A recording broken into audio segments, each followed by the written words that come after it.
Maraming salamat po sa inyong pagtangkilik sa ating programang Forever Love. Alam niyo po, Valentine's bukas. At kung sakaling wala po kayong date bukas, ngayon po ang perfect time na makipag-date sa ating mga pets.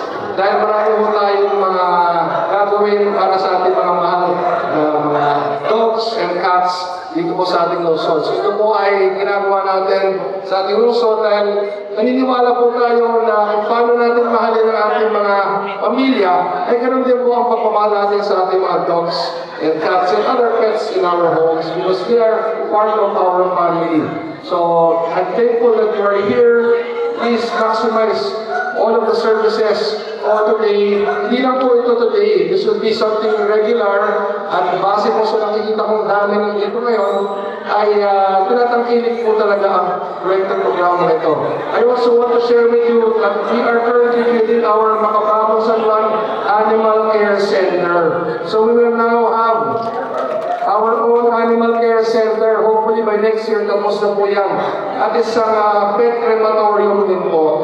So yan po ay ating sinasagawa na rin. Dito po yan nilalagay sa M. Manalo sa Barangay Batis. So hopefully by next year, tapos na po yan, makakaroon ng iba't ibang facilities for our pets. So that is something that we're very excited about. So again, to all of you, I would like to bid you po an advance happy Valentine's. Ano man ang plano niyo bukas, kasi naman ang date niyo, hindi ko na kayo tatanungin.